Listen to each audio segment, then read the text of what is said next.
I recently went to Japan with a couple friends and we had a great time. So this video I wanted to share kind of the experiences and things that we did. We had the opportunity to do a lot and we definitely made the best of our time. And I'm kind of hoping I get to capture a lot of that in this video.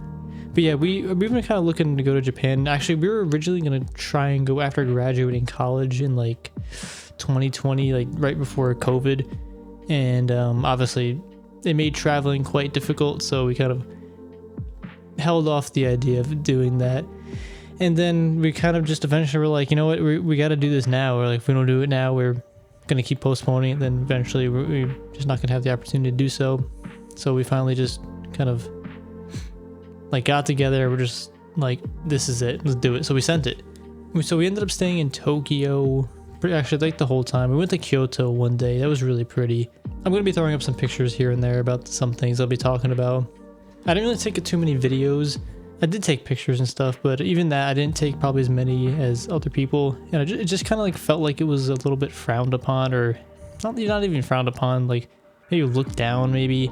Like I understand we're tourists, but still we want it to be respectful in like another country and like respect their culture too, and not just, I don't know, be those types of people. And also that is an interesting point too, is like a lot of like the places that we went to, even like stores and stuff, like they told you like, hey, you cannot take pictures and videos. Like it's like on the like when you enter, or even like on like glasses where like certain like products were being sold. Even like the 7-Eleven, like the kombinis, like they had the picture on the when you walk in, like, hey, don't take pictures. So we wanted to be mindful, you know, not just to be disrespectful or, you know, inappropriate. So I have been studying a little bit of Japanese like a couple years ago.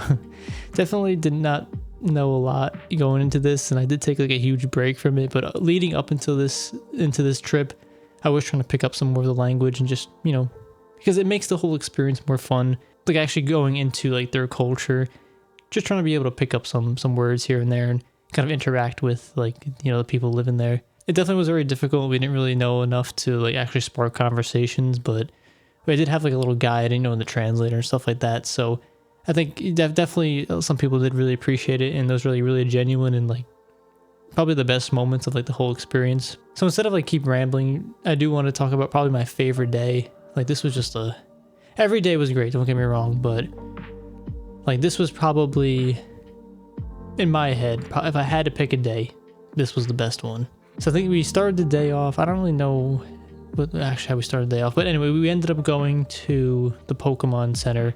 I guess this was like probably the fourth or fifth day we were there. We stayed there a total of 7 days. So one of the days we went to the Pokemon Center in Skytree, I think it's called. I don't know if it had like a specific name, but it's essentially Skytree. It's a big tower, and I definitely wanted to go here because it has Rayquaza in it. And man, it did have Rayquaza. It had the shiny Mega Rayquaza, which was really cool to see in person. This was the one that I wanted to go to. And it's a pretty big Rayquaza too. Look at that red and black, so cool. Anyway, so the adventure getting there was interesting because we got lost like a whole lot. Because we had to take like a train to like, yeah, we had to take the subway, I guess, to another subway. And for some reason, like Google Maps is good, obviously, but for some reason it was leading us like astray sometimes, and maybe I wasn't reading the directions as best as I probably could either. But essentially, we got off of the subway, so we stayed in Tokyo, the Taito City. It's like it's right near like Ueno Park, in case anyone. It's like just north of Akihabara. So yeah, we took the Ueno train to like, I think it was like Asakusa. Sorry, I'm probably mispronouncing that, but we got off the train at Asakusa because we were supposed to take another one from there to like the Skytree place. And so we got off the train there, and we went a weird way. Like we weren't supposed to go this way, but we got off the train, and we like did this huge like loop around. And we ended up chatting with someone trying to sell us like the rickshaw things. Basically, you sit in like a car and you're driving around. They like wheel you, like it's kind of like a pony maybe, but they take you around. Like there was like a park there, and this guy was like chatting with us for a little while. He actually spoke really good English, and so we were able to communicate pretty well. And like my two friends that we went with, they're pretty big dudes. One dude's 6'5", the other one's like 6'2". You know, they're pretty big dudes. And they're like, there's no way you're gonna pull us. But yeah, anyway, it was a fun conversation. Like, it wasn't like rude in any way, but we were just like playing with the guy. But it seemed like something we actually want to do, so we grabbed like the information and stuff. But anyway, I guess what I'm getting at is we weren't even supposed to go that way to get like to the train. All we had to do was actually, I think, just go like off the train, then like merge right, but we went like left instead, and we ended up going out. So it took a complete detour. We ended up looping around like part of the, it wasn't that, like a couple blocks. We're like, where is this place? And so anyway, we finally were just like, all right, let's just go back in the train. We'll figure it out. So we ended up going just back into that train station, kind of like where we just were. And in doing so, we ended up finding exactly kind of where we had to go. But in doing so, we bumped into someone who actually watches the channel, which was really cool. But I remember I was walking down the stairs, and then I just see this dude staring at me. I'm like, oh, what does this guy want? You know, it's funny though, because there's a lot of Japanese people, and like when you see like a non-Japanese person, you're like, whoa, like it's just not a Japanese person, you know. So I thought this person was like doing the same thing, like, whoa, you're, you know, not a Japanese, like kind of like, whoa, that's another tourist. Then the dude was staring at me for a little while, and I was like, all right, he's gonna ask me something. And then like he eventually did ask me. He's like, hey, you make YouTube videos? I was like, no way, someone recognized me, and we're in Japan. Dude, that was crazy. We didn't even get to the Pokemon Center yet, and this was like one of the best days ever. But yeah, we took a picture together. Trevor was on vacation too, and also the weird thing is he missed his train. So like, it's just interesting how like we got lost. I had a conversation with someone that we probably wouldn't even had a conversation with. Like, all these things happened. We went down the wrong block. We finally went back down to where we just were. And then Trevor missed his train. But in doing so, we like met each other. I don't know. That's pretty cool. That was a really good experience. I obviously believed like he knew who I was, but I kind of wanted to like test him, you know, just make sure he's not like saying something, or like my friends didn't tell, you know what I mean? Like, but he showed me an email that we had a conversation through an email about updating the Gen 3 guide. And I was like, oh my gosh, that's me. But yeah, that was really cool. So this day was already very eventful, and it wasn't even like, we didn't even get anywhere yet. We're still like trying to get to their destination. But then after that, we hopped back on the train. We finally got to the first Pokemon Center with the shiny Rayquaza. It was so cool. They've had these shiny Rayquaza dolls. I kind of wanted one, but they're kind of big, and I didn't have that much room in my bag. They had a Pokemon, like a plushie for like every single Pokemon. I think I picked up a couple of them just because they were kind of small, and I feel like it'd be good gifts. I got a lot of other stuff too. I got these like stickers. It's got Aggron, Tyranitar, Onyx. I wish I had Steelix too. I got like the Steven sticker. They even had, so I really like embroidered patches, and they didn't really have any, and I had trouble finding them. Actually, were these here? Yeah. Like I was looking through the store, and then I finally found these like by like the checkout section, these like black Rayquaza and patches. I was like, no way. Like they had like 3 different patches. I don't even remember what the other ones were. It didn't really matter. But the fact that they had shiny Rayquaza as the embroidered patch that I was looking for, I was like, no way. Or actually, I didn't even know I was looking for this, but I was looking for a cool patch. And the fact that they had shiny Rayquaza, my favorite Pokemon, it just felt like, I mean, I guess it makes sense. You're in the Rayquaza Pokemon Center. But yeah. But yeah, check them out. They're so cool. I got like a bag I'm trying to put those on too. And I got this like folder. I don't even need a folder, but this folder's got Aggron and Tyranitar and Onyx on it, like even Garchomp and Gibble. Got some of the coolest Pokemon in the game. Yeah, I got some other goodies. Oh, I got this shiny Rayquaza too. Actually, I didn't get. It's not gonna probably focus. I'll just get a different. Yeah, there we go. I got this shiny Rayquaza. It just like stands on my desk now. Actually, I didn't get this at the Pokemon Center though. I got this at some place in like Akihabara. Am I pronouncing that right? Yeah, I got a whole bunch of goodies and just like cool things. I guess while we're on the topic, again, I didn't get this from the Pokemon Center, but I got this. This was like $5 at like some bookstore. It's the Pokemon Platinum like guide. Is this the post game guide? No, this is the normal guide. Hold on a second. Yeah, this is the normal Pokemon Platinum guide. I mean, obviously I can't really read it, but it is like, you know, if you know me, you know I love these books. They're so cool. And it was so cheap too. Giratina is awesome. And it kind of is somewhat like good incentive to try and like, I don't know, learn the language a little more. I got this book. This was 1,700 yen. So it's like maybe 14, 15 bucks. It's like a crispy condition. This is the post-game guide to Heart Gold, Soul Silver. I think, I'm pretty sure, because they had the other one. And it's still in the package. I don't really want to take it out of the package, but I know I should. And I guess more things that we bought. I got Soul Silver Japanese and Black 2 Japanese. I don't want to talk too much about either of these in this video because it's going to be in their dedicated video for, you know, the respective Gen episodes. So the next episode of the Gen 4, we're going to be talking about, you know, this one, and Gen 5 is going to have to wait. But I did get those and they do work on the DS, so it's kind of cool.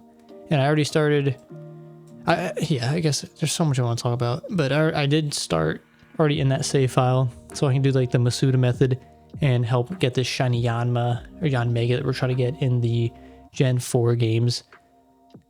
And I did do a lot of grinding on the plane, even in Japan, just because, you know, we're walking so much, my feet were so tired. When you finally get back to like the Airbnb, you're just like, you know, we gotta chill. So I think I hatched, how many eggs did we hatch while I was in Japan? 425. I feel like I did way more than that. Maybe I didn't play as much as I thought. I think I again, the plane ride was long. It was like 14 hours both ways. But I didn't, I think my head was hurting like one of the, anyway, I didn't hatch that many eggs, even though 400 is a lot. It's not that much. But anyway, on one of our walks, on one night, we were walking near the Imperial Palace in Tokyo, and this dragonfly, I was watching this dragonfly fly around, right? And then it just like lands on my arm, and I'm like, no way. And the dude was chomping at a bug, like just destroying it. And I took a video of it, and I'm just watching this just Yanmega chomp at this like fly. And I thought, this is it. The dragonflies are becoming like, are understanding that I love them. And then now we got to get it in. I thought it was like a calling, like we were going to get it very soon, the shiny Yanmega or Yanma in my Soul Silver save file. Haven't got it yet, but you know it's coming because that Yanma literally landed on me. That was really cool. Oh man, another thing too. Sorry, I'm just going through all my pictures now.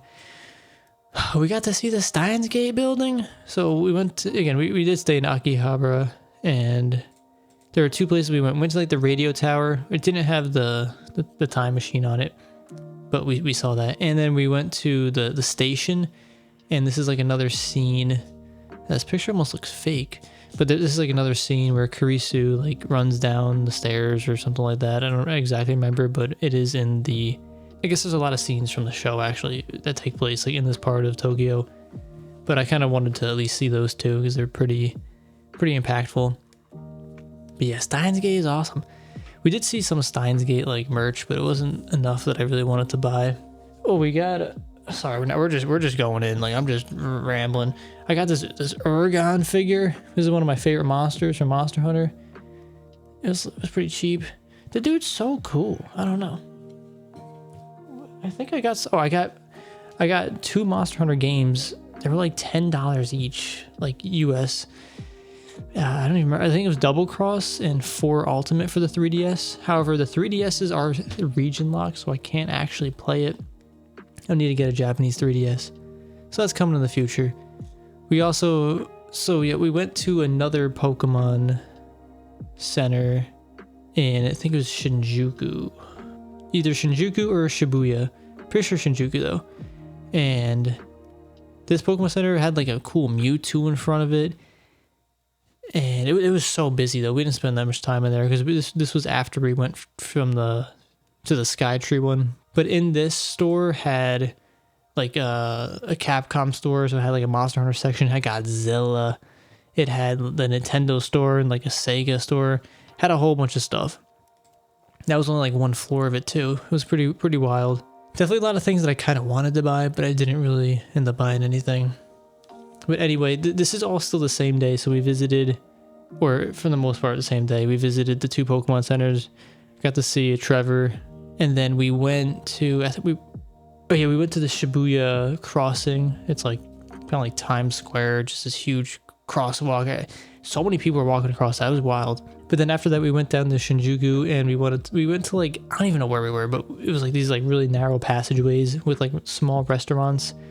And we found there was a whole bunch of good options, but we just picked one, and they were like grilling up like skewered meats. And so me and my friends, we sat like, it only seats like maybe 6 people, probably 7 could sit like in this little row.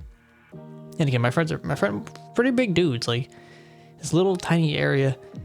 But that was fun because like we were pretty much right in front of like the chef and the owner, and they were just pouring us drinks. We're having fun, you know. We're practicing a little bit of Japanese. We're using our book to kind of translate some things, and like just butchering it. But we're having a good time, you know, spending some good money, supporting their, you know, I guess business, but also eating some really good food. The food out there was so good, and the food was cheap too, like relative to like, I guess, American money. Like everything else was kind of similar in like cost, but the food and the drinks pretty cheap. Like a bottle of beer was around like 400 yen, maybe 500, maybe 600, but that's still like under $5.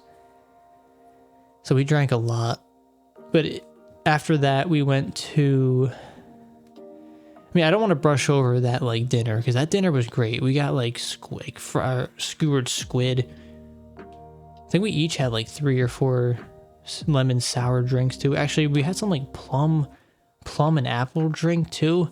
Never had it before. It was really good. I'm trying to think of what else we ate, but it was pretty drunk. Then we like kind of stumbled out of there. The place was so small, the people had to get up basically for us to go by. It was fun. And then we went back to our Airbnb in Tokyo, and then we're like, you know, kind of want some more food, you know, kind of hungry, kind of wanted more drinks as well. So we just found this, like near where we stayed, like a few blocks over, there was another like strip of like street of just, you know, small markets and smaller restaurants. So we found one. A lot of the places we went were people that were just like, hey, you want to come in, like advertising, you know. And I guess in a sense, it is a little strategic, because if they see like foreigners and people who maybe don't belong in, or like you can tell they don't belong in like the culture, but they still want you to come into their restaurant, it's almost like, I think, better in a sense, because they usually have like some English menus, and they're more, I guess, accommodating to maybe our lack of understanding of the language and culture. So if those places like invited us, most of the times we did go. Like obviously not to every single restaurant, but we did go into them. But this night was really fun, because again, this was after we went to like that skewer place in Shinjuku, and we were having fun with like the host and maybe the owner. I don't really know, but we were ordering a lot of drinks and just some food and just having a good time. I don't. It's hard to just. I'm very introverted, but like, we were forced to be extroverted in like these situations, and it was nice to just like have some drinks and just chat, even though we didn't really, the people we were chatting with, we didn't fully communicate with verbally, but like the body language and just like the want to enjoy each other's company. It's a weird feeling, and I can't really describe it, I guess, or at least I can't, maybe other people can, but it was very enjoyable. And I'm almost positive the other people also enjoyed it too, because it's also like a different experience for them. Obviously, maybe they get tourists and foreigners and stuff like that, but I feel like we were respectful, and we tried to use the language, and definitely we're awful, but I think the fun with it, it's also like kind of playful. I don't know. Maybe I'm overthinking it. That's part of what I do. Just overthink everything and like hyperanalyze, but that whole day, like the whole day, from like seeing somebody who watches the channel, all the Pokemon centers, and then going to like 2 different restaurants and just having fun chatting, it was a great day. One day we did go to Kyoto. We saw the Fushimi Inari. It's like pretty much the place to go. It's a really tourist. There were more tourists here than I think Japanese people.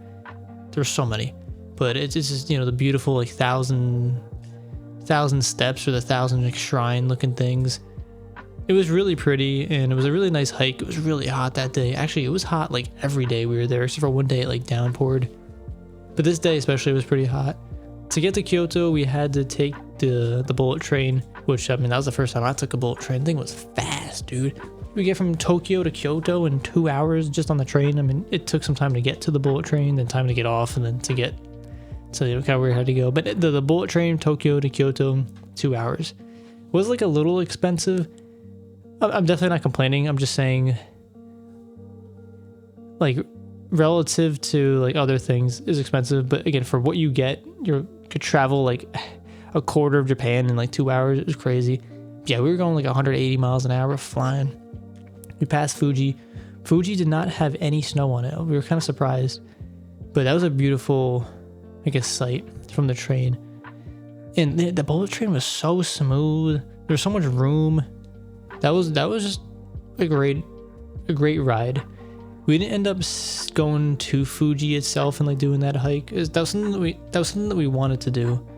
We just there just wasn't really enough time to do everything that we wanted to. Still enjoyed every single day though. But in Kyoto, we did that hike. It was beautiful. Took a lot of pictures, had some fun. And then we also went to, there was a shrine, or sorry, I keep getting confused, temple or shrine. I'm pretty sure these were temples though. I gotta find the pictures. But this was like a huge like plot of land with these different temples on it. It was so pretty, and just like different, like obviously you can see pictures online, even like the ones I'm showing. But like when you see them in person, they have like a different like weight and significance to them. So actually seeing these in like their environment and such, it had like a different meaning and feel to it, you know. That day was really hot, but that was a fun experience. I actually picked up the guides. Oh, it is the Kyoto Imperial Palace. Sorry, it's not a temple or a shrine. Maybe I'm mixing the words around, but essentially Kyoto Imperial Palace. And I picked up the English and the Japanese version because I feel like this would be almost like a perfect thing to, like if I had to study, you know, you could see both the English and then kind of what they would say in Japanese. And it's, I think more important. I think pretty good study material, but I'm probably very far away from that. Oh my gosh, I know this conversation's all over the place, but when we were in Shinjuku, because we only did that one day, we went to this like, there was like this half-mile like strip of just very small restaurants. I forgot we even did that.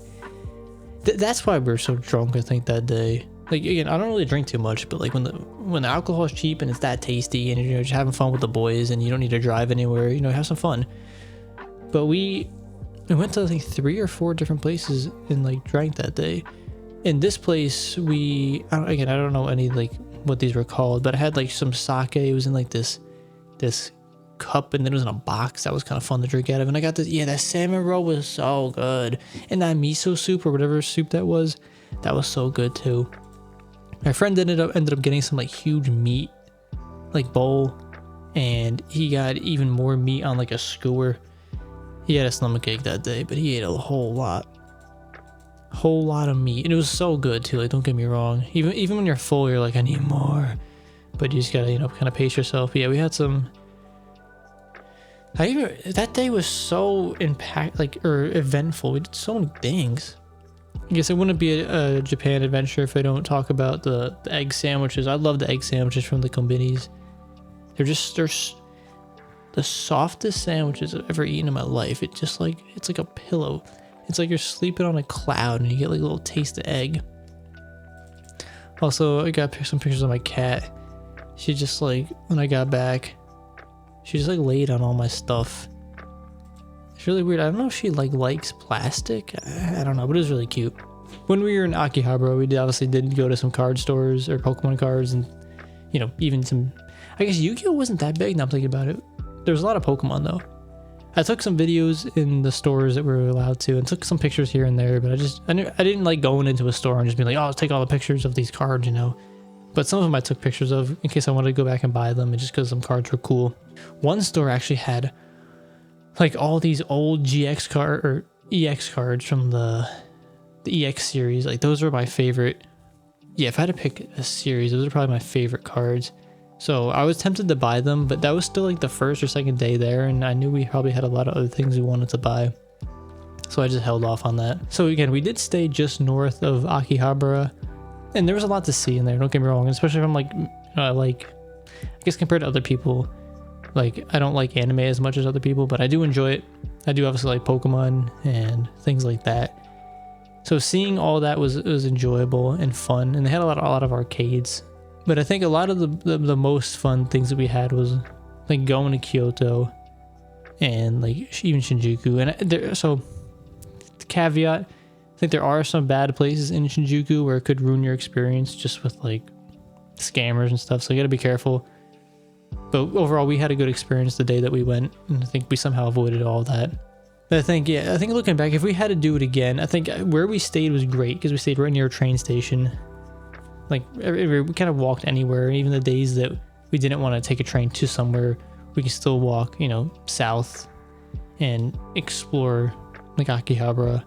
But yeah, going to Shinjuku, Shibuya, and Kyoto, those days were a lot of fun.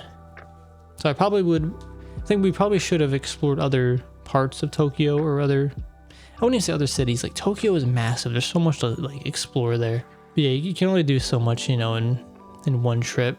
And I think like we stayed again, I think 7 or 8 days roughly, depending on when you count it, because of the time zone difference and the flight. But I think we had enough after 7, or I had definitely enough, but I think my friends did as well after like 7 days, because it's a lot. Again, we're pretty introverted. I miss my computer and I miss my bed, things like that. Obviously, we could easily stay out there longer. And it is pretty hard to like go someplace for more than a week, even like 2 weeks, to just uproot kind of what you're doing in your life right now to just go explore. I know some people have that, I guess, ability to do so. And if you do, maybe that is the perfect time, to do it. But it is a little tough. Like 2 weeks would have been way too much for me, at least. One thing I want to mention too is like we didn't really, we had ideas of things that we wanted to do when we went to Japan, but we didn't like plan.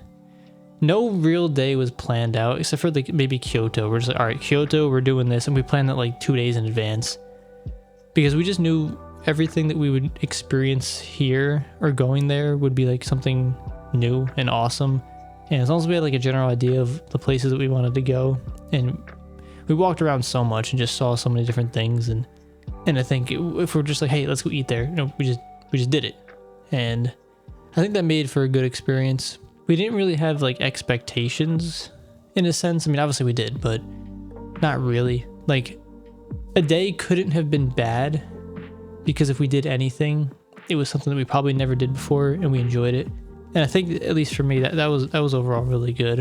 I definitely am thankful that we were able to actually do this, like actually get the boys together and go on a trip. Definitely out of our comfort zone. Definitely never been again to a foreign country, and there's a whole bunch of different like customs there and like cultural differences. And again, just like I've never been in a situation where I felt I had to be so conscious of myself and like actions and how I present myself, because like we definitely got a lot of looks just by being foreigners in certain situations. And like again, my friend's really tall. I have one friend, he's pretty Hispanic too. Like we just kind of stand out. Maybe I don't as much, but being a super tall dude, you obviously do. In general, probably foreigners get like a little bit of a bad rap, but I think, just trying to be mindful of, again, their customs and their way of life and being respectful of that, but also like when we see opportunities to kind of have fun with other people and like they're welcoming to it, and we not mess around, but try and use the language and show them that we're here for like a good time and we're welcoming, and this, like why we went is to better understand like again their culture and language, and we wanted to like soak that in. I don't know if that's definitely not something we could put into words, but I think when you're standing there with other people and you're engaged, like body language and stuff like that, I think they can see that, or other people can see that. Again, maybe I'm reading a little bit too much into it, but that's kind of how we, I guess, approach things, kind of subconsciously maybe. Yeah, like there was one night actually we went to this Japanese barbecue place like right around the block from us, and the dude was so funny. He was the owner, he's like, oh, you big man, like to my one friend, like in like really broken English. And he's like, how'd you hear about the place? And like we walked past this. So usually in every restaurant, like on the streets, there's some dude out in the front, like, hey, come on in, you know, like, and we kept telling this guy, tomorrow, ashta. And then finally tomorrow came, like, this might have been 2 days later. I don't even remember. Actually, no, I think it was actually the next day. We saw him like twice in one day. And then like we went like at like 10 or 11 o'clock at night, maybe. I don't remember. But we finally came in and the owner's like, how'd you hear about this place? And we're like, the guy at the front kept telling us to come in, so we finally did. And he's like, oh, that was really funny. But yeah, we spent pretty good amount of money actually at this place. We bought so much good. This had the best, like, probably meat I ever had. I think it was like A5 Wagyu or something like that. I don't know. We just ordered it and it was really good. And the guy was recommending it too because I don't remember why. I think because it was like a weekday and like it was late at night. And he's like, you want this? Like, I think it was like going bad or something. So he gave us like a discount. I think it's usually like 200 grams for like X amount of dollars. And he was giving us like 300 grams for the same price. So we're like, yeah, we'll take it. It was so good. It just like melted in your mouth. I almost didn't even taste it. It was so good. But yeah, that was so fun because like this guy, you know, the owner of the restaurant, like we're trying to communicate with him in his language as best we can. You know, we got like our little book and stuff. He's trying to communicate with us in like English because he wants to like make us feel welcome. It's like this like battle, you know, and that was really fun conversation. It's one of those things where I feel like describing it in person, or like right now, it doesn't really sound fun and exciting, but it was a lot of fun. And like, you know, they see us having fun and wanting to have a good time, and we're ordering a lot of more food and a lot of drinks too. So then they're kind of excited, obviously, because they see us having fun. I don't know. It's a good experience. I guess I just don't get out often and maybe have these other interactions like here in America. But out there, it was a lot of fun. Oh yeah, this dude had his, I don't want to put these pictures up, but the owner of the restaurant had his face like on all the walls of the restaurant. Of like just the most, like his face was photoshopped on like other ads or something. I don't actually know, but it was hilarious. I don't want to put the pictures up because I don't want to put his face there, but it was hilarious. That was a great restaurant. There's probably a whole bunch I still could talk about, but I think this was the majority of it. But again, I think the best day was still the day we went to the Pokemon Center, met Trevor, one of the people who watch the channels, and he actually recognized me. That was so weird. It's just, again, like, I'm not like a big YouTuber. I mean, relatively, I guess. There's still a lot of people that watch these videos, but for someone to recognize me and I guess like also like be someone that emails me, like, not I could pretty much name everybody who emailed me or has emailed me like in the past. And like I got lost with my friends. We went through some weird way, and then like Trevor misses his train, and then like it definitely felt like fate, but at the same time like maybe like, I don't know, I guess in a way it kind of was fate. Like all these little events played out. Again, I'm not like, I don't claim to be some like celebrity or famous person, but I make videos and people see my face, and a lot of you guys know what I look like. I don't know what you guys look like, but for someone to recognize me felt pretty cool. I mean, I guess it's kind of hard to not recognize me. I look exactly like the videos, and I always wear the same shirt. So yeah, and then that day, then we got like, I guess we had 3 good meals that day, maybe 4, but 3 were all like out, or I mean, we were in Tokyo, but we're all like at smaller restaurants where we had really good interactions like with the hosts. Yeah, that was a great day. Japan was a great experience. It definitely was, again, something completely different than a lot of things I've ever done in my life. And I got to do it with 2 of my like best friends. I definitely would recommend people that want to go, to go when you can. It obviously is a big time commitment and costs a good amount of money to get there, at least for me. But once you're there, the food's pretty easy. It's delicious. But I think just make sure you're being respectful and understand, some of their laws and cultural differences, and just, again, being respectful, but and showing us appreciation. But also, we have one last thing I'm thinking about it. We tried to say, when the meal was delicious, like the gochiso-sama deshita, like, thank you for like this delicious meal. I forgot exactly what the translation is, but essentially like praising the chefs and the place of the meal you just had. And like seeing, like I was pretty excited after our meal to say that to the people like owning the restaurant when we were leaving, because they look so happy and thankful that we were thankful, and like that interaction was so good. Like just saying that one phrase to them, you can see how much it meant to them, and like seeing that made me feel even better. Like again, we just had this great meal, like it was delicious, and then but that was like the dessert, the cherry on top of like all the meals. If you're gonna go there, make sure you just know some of those key phrases like that, and it goes a very long way. I think, yeah, for one of the places too, like we wrote like a Google review just because it kind of helps them out, because they don't have too many, I guess, English speakers that went to these places. And in their review, they thanked me for being thankful, or like praising them and saying that we were thankful for eating there. I don't know. It was a really cool experience just being able to say some things like that and just seeing the value it added to, I guess, their experience of us being a customer for them. But anyway, on that note, that's all I got for right now for sharing this fun adventure. Thanks everybody for listening to the story, and hopefully if you're looking to go to Japan, you get there soon. If you've been to Japan though, let me know some comments down below, or some tips maybe for other people in case they're looking to go. Because again, there's a whole bunch of things you could experience and places you could go. It's kind of hard to narrow things down kind of in a sense, but I'm wondering if other people went to Japan, what would be like their recommendation of maybe must-have either places to eat or places to at least visit. Anyway though, okay, I'll stop rambling. Check out some of the videos on the channel. We got a whole bunch and got more coming. So take care everybody. Thanks.